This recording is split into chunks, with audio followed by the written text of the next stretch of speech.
Hello नमस्कार साथियों, स्वागत है आप सभी का शालू आर्ट क्लास में। कैसे हैं आप सभी लोग? उम्मीद है आप सभी लोग एकदम स्वस्थ और अपनी अपनी तैयारियों में व्यस्त होंगे। मैं भी बढ़िया हूँ। तो चलिए आज के कुछ और इम्पोर्टेंट क्वेश्चन बिना रुके बिना थके आगे पढ़ते हैं और पढ़ते रहते हैं, क्योंकि थकने और रुकने से कोई फ़ायदा है नहीं। मेहनत तो लगातार करनी पड़ती है। तो चलिए फिर आज के कुछ और महत्वपूर्ण प्रश्नों का सफ़र मैं शुरू करती हूँ। सबसे पहले आग्रह है, जो लोग नए हैं चैनल पे सब्सक्राइब करके बेल आइकन दबा लें और साथ में ऑल सेलेक्ट कर लीजिएगा, जिससे कोई भी मेरा लेटेस्ट अपडेट आप तक तुरंत पहुँचे और आपकी तैयारी में मेरी कुछ मदद हो जाए। तो चलिए फिर समय व्यर्थ न करते हुए अपने क्वेश्चन शुरू करते हैं। तो चलिए साथियों, आज हमारा चैप्टर 14 प्रमुख दार्शनिक सिद्धांत और वाद का चैप्टर मैं शुरू करने जा रही हूँ। आज बाहर बारिश भी हो रही है, तो बैकग्राउंड में थोड़ा सा साउंड आपको आ सकता है, उसके लिए माफ़ी चाहती हूँ। तो इसमें हम क्या क्या पढ़ने वाले हैं? नवशास्त्रीय कला, स्वच्छंदतावादी चित्रकला, प्रभाववाद, नव प्रभाववाद, उत्तर प्रभाववाद, घनवाद, अभिव्यंजनवाद, यथार्थवाद एवं अति यथार्थवाद, भविष्यवाद एवं जंगलवाद। इतने वाद पढ़ेंगे हम लोग और इतनी चित्रकलाओं के बारे में पढ़ेंगे। तो क्वेश्चन शुरू करते हैं आज। आधुनिक कला के वादों का जन्म स्थान था, तो यहाँ पे हमारा ऑप्शन नंबर डी यानी फ्रांस सही हो जाएगा। ऑप्शन सेकेंड क्वेश्चन है, किसने कहा था मैं ये जानता हूँ मैं कुछ नहीं जानता? यह सुकरात ने कहा था। ऑप्शन नंबर ए सही हो जाएगा। बहुत ही कॉमन सा क्वेश्चन है ये। तो नेक्स्ट क्वेश्चन है, निम्न दार्शनिकों का सही कालबद्ध क्रम चुने, तो यहाँ पे हमारा ऑप्शन नंबर बी यानी कि हमारा जो है प्लेटो, प्लॉटिनस, दिकार्ता, कॉलिंगवुड। ये भी बहुत सिंपल सा क्वेश्चन है, कई बार आ भी चुका है। अगला प्रश्न है, महान दार्शनिक प्लेटो की दर्शन दीक्षा किस दार्शनिक की छत्र छाया में संपन्न हुई? तो यहाँ पे हमारा ऑप्शन नंबर ए सही हो जाएगा, सुकरात।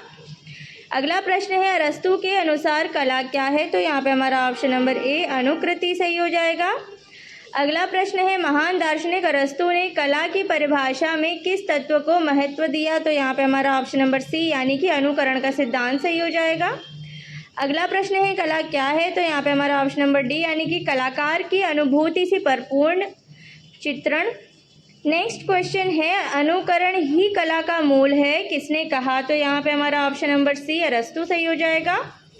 अगला प्रश्न है, निम्न में से कौन सा भेद दार्शनिक हीगल द्वारा बताए हुए कला के वर्गीकरण का एक हिस्सा नहीं है? तो यहाँ पे हमारा ऑप्शन नंबर ए अमूर्त सही हो जाएगा। नेक्स्ट क्वेश्चन है, फादर ऑफ एस्थेटिक्स किसे कहा जाता है? तो यहाँ पे हमारा ऑप्शन नंबर सी बाउमगार्टन सही हो जाएगा।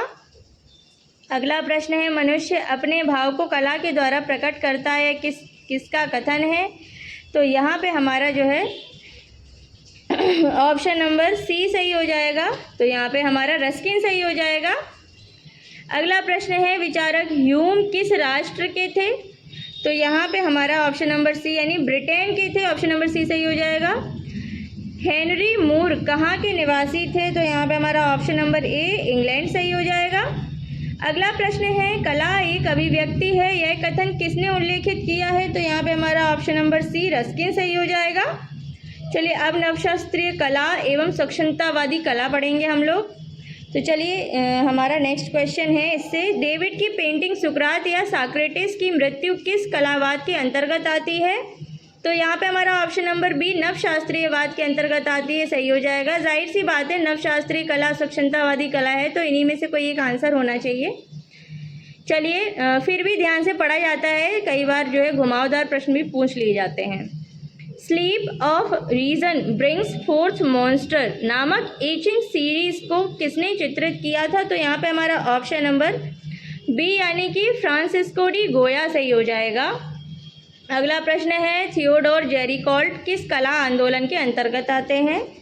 तो यहाँ पे हमारा ऑप्शन नंबर बी रोमांसवाद सही हो जाएगा। अगला प्रश्न है हमारा, प्रभाववाद, नव प्रभाववाद एवं उत्तर प्रभाववाद से है। तो चलिए, एडगर डेगा द्वारा चित्रित प्रसिद्ध चित्र बैले नर्तकी किस वाद से संबंधित है? तो यहाँ पे हमारा जो है ऑप्शन नंबर ए प्रभाववाद सही हो जाएगा। अगला प्रश्न है, भारतीय कलाकारों में किस पर प्रभाववाद का प्रभाव है? तो यहाँ पे हमारा ऑप्शन नंबर बी यानी कि इनमें से राम किंकर बैज पर है। इनका पूरा नाम राम किंकर बैज है। अगला प्रश्न है, भारत के प्रथम प्रभाववादी कलाकार का नाम बताइए। तो यहाँ पे हमारा option number B N S Bendre इनका पूरा नाम है नारायण श्रीधर बेंद्रे।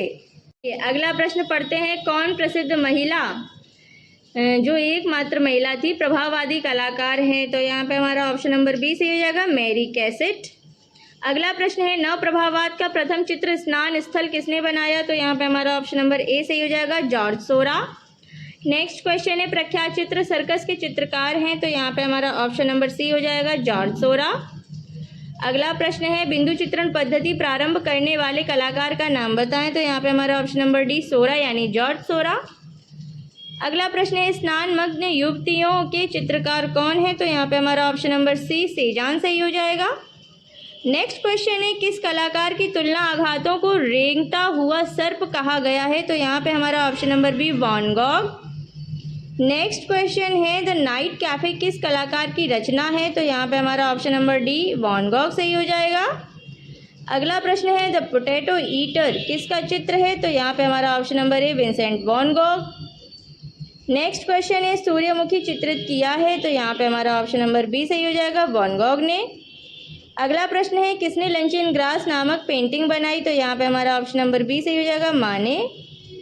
नेक्स्ट क्वेश्चन है, तृण पर भोजन का चित्रकार कौन था? तो यहाँ पे हमारा ऑप्शन नंबर ए सही हो जाएगा, माँ ने। मोने के किस चित्र के आधार पर प्रभाववाद का नाम पड़ा? तो यहाँ पे हमारा ऑप्शन नंबर सी सही हो जाएगा, सूर्योदय का प्रभाव। बहुत इंपॉर्टेंट क्वेश्चन है। नेक्स्ट क्वेश्चन है, सनराइज इंप्रेशन का चित्रकार कौन था? तो यहाँ पे हमारा ऑप्शन नंबर ए सही हो जाएगा, क्लोड मोने। वाटर लिली नामक पेंटिंग श्रृंखला किसके द्वारा बनाई गई थी? तो यहाँ पे हमारा ऑप्शन नंबर सी यानी मोने सही हो जाएगा। चलिए अब अगला प्रश्न है हमारा, घास का ढेर चित्र मालिका चित्रित करने वाले कलाकार का नाम है? तो यहाँ पे हमारा ऑप्शन नंबर बी सही हो जाएगा, मोने। अगला प्रश्न है, पाल सेजान किस कला आंदोलन के अंतर्गत आते हैं? तो यहाँ पे हमारा ऑप्शन नंबर बी सही हो जाएगा, उत्तर प्रभाववाद। अगला प्रश्न है, जॉन कॉन्स्टेबल संबंधित हैं? तो यहाँ पे हमारा ऑप्शन नंबर जो है डी सही हो जाएगा, English romantic painting. Next question है, इंग्लिश भूदृश्य चित्रकार हैं? तो यहाँ पे हमारा ऑप्शन नंबर सी सही हो जाएगा, टर्नर। अगला प्रश्न है, किस कलाकार ने ताहित तियनस पेंट किया था? तो यहाँ पे हमारा ऑप्शन नंबर सी सही हो जाएगा, पॉल गॉगिन। अगला प्रश्न है, किस कलाकार ने पेस्टल रंगों तथा गतिशील फोटोग्राफिक आकृतियों के द्वारा चित्र निर्माण कार्य किया? तो यहाँ पे हमारा ऑप्शन नंबर डी एडगर डेगा सही हो जाएगा। नेक्स्ट क्वेश्चन है, जॉर्ज ब्राग का चित्र वायोलिन एंड कैंडलस्टिक किस कला आंदोलन का उत्कृष्ट उदाहरण है? तो यहाँ पे हमारा ऑप्शन नंबर सी सही हो जाएगा, धन्यवाद। अगला प्रश्न है, दर्शक को घन के कितने तल दिखाई देते हैं? तो यहाँ पे हमारा ऑप्शन नंबर बी 3 तल दिखाई देते हैं, ये सही हो जाएगा।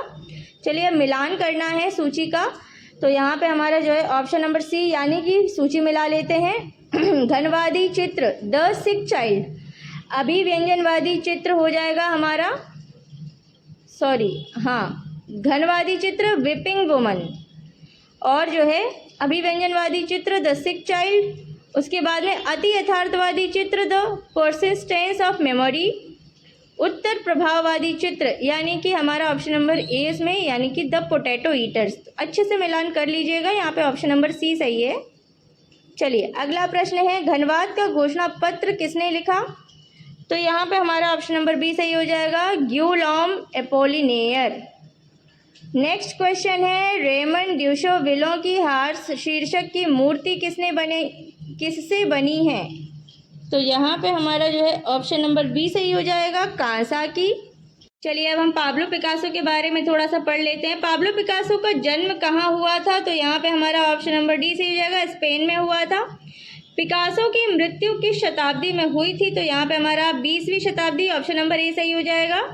अगला प्रश्न है, पिकासो किसके समय में पैदा हुआ था? तो यहाँ पे हमारा ऑप्शन नंबर सी यानी कि घन चित्रण शैली जिसको क्यूबिज्म भी कहते हैं। नेक्स्ट क्वेश्चन है, पाब्लो पिकासो किस वाद से संबंधित हैं? तो यहाँ पे हमारा ऑप्शन नंबर सी सही हो जाएगा, घनवाद। अगला प्रश्न है, पिकासो की कौन सी पेंटिंग भारतीय डाक टिकट पर छपी? तो यहाँ पे हमारा ऑप्शन नंबर ए 3 संगीतज्ञ सही हो जाएगा। इसी के साथ आज हमारे टॉप 50 वन लाइनर क्वेश्चन खत्म होते हैं। तो साथियों यहाँ पे हो जाता है हमारा जो है आज का भी वन लाइनर क्वेश्चन, कुछ और क्वेश्चन का सफ़र ख़त्म। उम्मीद है आप लोगों को जो है अच्छे से समझ में आया हो, आपने ध्यान से सुना हो, लेक्चर देखा हो, आगे भी देखेंगे मेरा यकीन है। पीछे का रिवाइज़ करते रहिएगा। सभी को मेरी बहुत सारी शुभकामनाएं। मिलती हूँ नेक्स्ट वीडियो के साथ। तब तक के लिए अपनी पढ़ाई जारी रखिए, अपनी सेहत का ख्याल रखिए। Take care and bye bye.